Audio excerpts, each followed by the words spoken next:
Faithfulness and mercifulness of God. Abram was a father of faith, and his life gives a lot of good examples to us. However, we should not repeat his mistakes. He called Sarah his sister twice and took Hagar as his wife.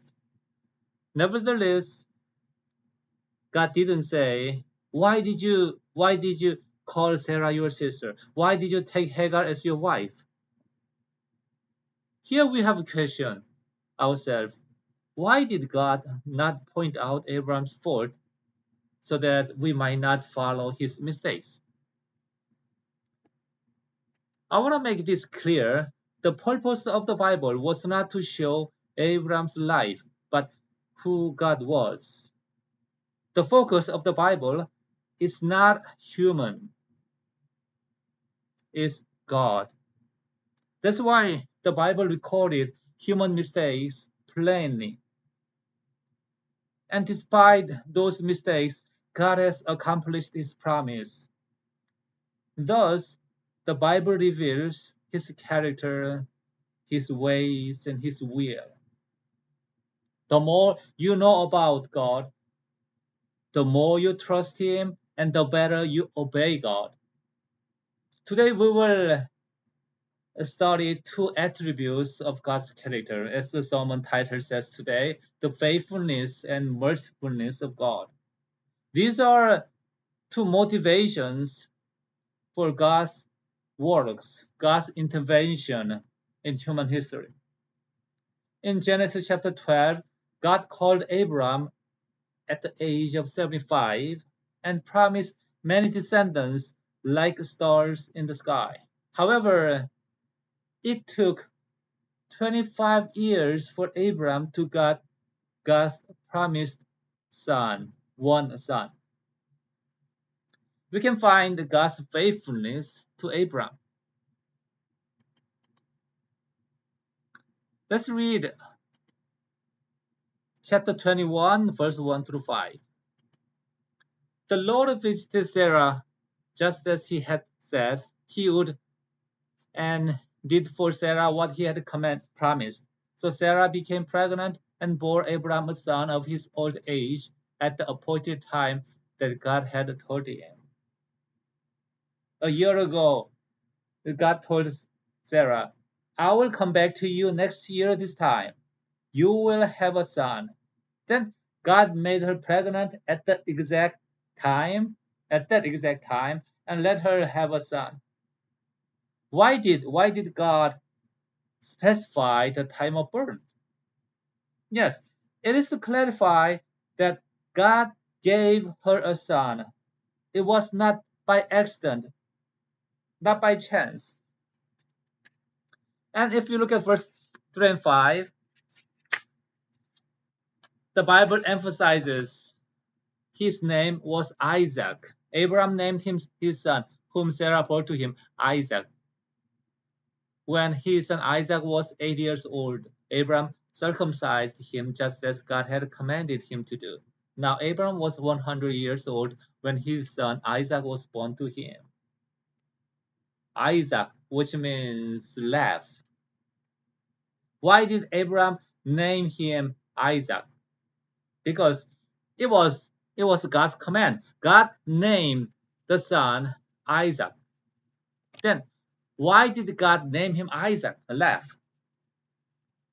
Genesis chapter 17, as God confirmed Abraham that Sarah would have a son, then Abraham left. That's why God named, okay, you laughed at me, name your son Isaac. Left. So the name Isaac implies the unbelief of Abraham. However, despite Abraham's doubt, faithful God gave him a son. Now in chapter 21, that Sarah left. Sarah said, God has made me laugh. Everyone who hears about this will laugh with me. Now this time, what is the meaning of Isaac here? It's not just laughing stock. It's not laugh of doubt. It means laugh of joy. Isn't it interesting? Isn't it conversion by God's faithfulness? Abraham laughed at God's words, but God brought him laughter. What a perfect name Isaac was. So the name Isaac portrays God's faithfulness despite human doubt. So God showed his faithfulness toward Abraham and gave him the promised son. Now we can assume this way. What if Abraham had waited for God's time? Then it would be perfect, isn't it? But Abraham impatiently took Hagar as his wife and got a son as Ishmael. Now, what was wrong with that? Isn't just kind of insurance in case God didn't keep his promise? Everything seems okay and nothing bad happened in his family for 14 years until Isaac was born. What happened? It's ironically when this promised son was born, something came up. When God's blessing came to Abraham's family, something bad came up. Sarah didn't want Ishmael to stay with them. So, because of Sarah's selfish anger, another attribute of God was revealed. It was God's mercifulness for Hagar and Ishmael. Isaac's birth also brought conflict to the family. A teenager, Ishmael, bullied his toddler half brother Isaac, and Sarah was upset. Verse 10. So she said to Abram, banish that slave woman and her son, for the son of that slave woman will not be an heir along with my son Isaac. Abram delighted for this proposal? Of course not. Ishmael was physically the firstborn of Abram, right? Also, what do you think about the Sarah's like the complaint? She is not commendable here, right? But now, then what were God's response for this situation? But it's interesting that God didn't rebuke nor approve her. Instead, God told Abraham to drive them out for the sake of Isaac, because God's plan was with Isaac. Verse 12. But God said to Abraham, do not be upset about the boy or your slave wife. Wow. It does say your just slave, your slave wife. To all that Sarah is telling you, because through Isaac your descendants will be counted. Then, did God not care for Hagar and her son?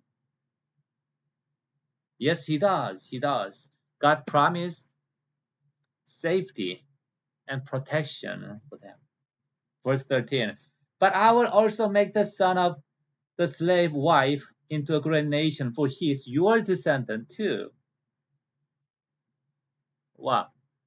So, because they were Abraham's, the Ishmael is Abraham's descendant. That's why God is going to bless them. Now, think about how they became, how Ishmael became his son. Hagar and Ishmael were not in God's plan, but God showed them mercy, and God showed them faithfulness to Abraham. Now, we just think about how Hagar became a household of Abraham. When Abraham had just arrived in Canaan, a famine came. He left the land of promise and went down to Egypt. There he lied that Sarah was his sister. Pharaoh took Sarah as his wife and gave her Hagar as her slave. So Hagar was an Egyptian. And what about Ishmael? Ishmael was born because of Abraham's impatience. So both became Abraham's household through Abraham's failure. That means God was not bound to any promise or duty for them. Nevertheless, God blessed Ishmael, even though he was Abraham's illegitimate son. They were kicked out, but in the wilderness, they ran out of the water. Verse 15 and 16. When the water in the skin was gone, she shoved the child under one of the shrubs. Then she went and sat down by herself across from him at quite a distance, about a bow shot away, for she thought, I refuse to watch the child die. So she sat across from him and wept uncontrollably. Uncontrollably. Uncontrollably. Now look at this situation. Who is responsible for this situation? God, Abraham, or Sarah? Maybe all of them are responsible. Then why did God allow this? Why did God not prevent? Why did God rebuke Sarah and Abraham and protect Ishmael and Hagar? Many times we encounter life situation that we don't understand why.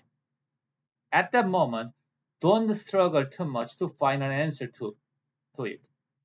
Just keep watching what God will do. And verse 17 and 20, let's look at these underlined expressions.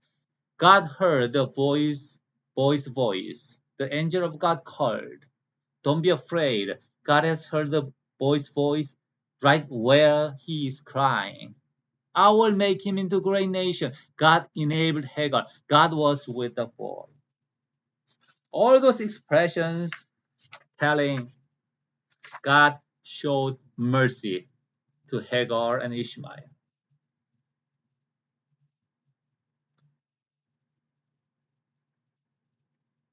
In fact,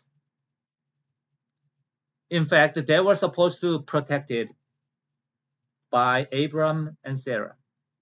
They should have shown them mercy. It is how the Lord had called Abram to be a blessing for all nations. But Abram and Sarah failed to show mercy to them. They kicked them out. They were not able to show mercy to them. Thus, God showed his mercy toward them. It is the same. It is the same how God saved us, sinful human race. The Jews were interested in God's promise, and they were supposed to be the channel of blessing for all nations, but they failed. They failed to show mercy and grace to all nations and Gentiles. They criticized, they hated the Gentiles. They made barriers.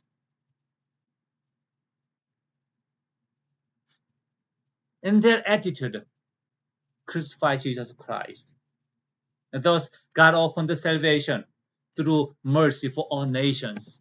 This is what happened on the cross. So, on the cross, God's faithfulness and mercifulness are combined together in one body of Jesus. Let me close. God's faithfulness and mercifulness are two main attributes of God's character you can find in the Bible. And especially two sons of Abraham, Isaac and Ishmael. These two names portrays these characters, these attributes.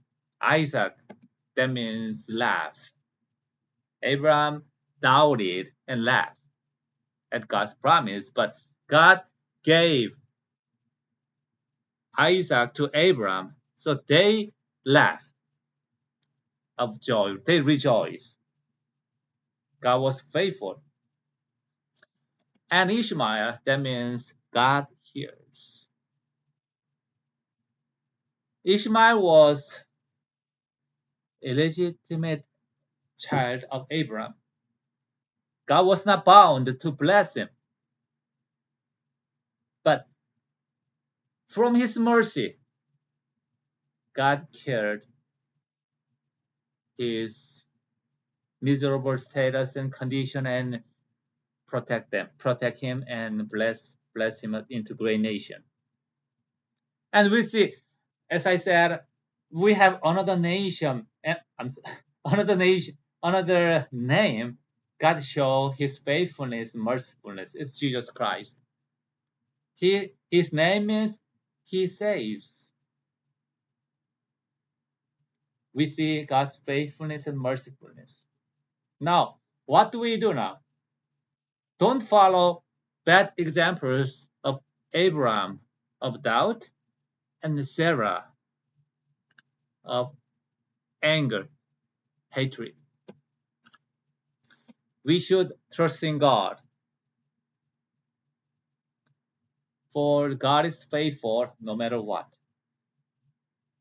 And we show mercy to others, your family, your friends, especially unbelieving family.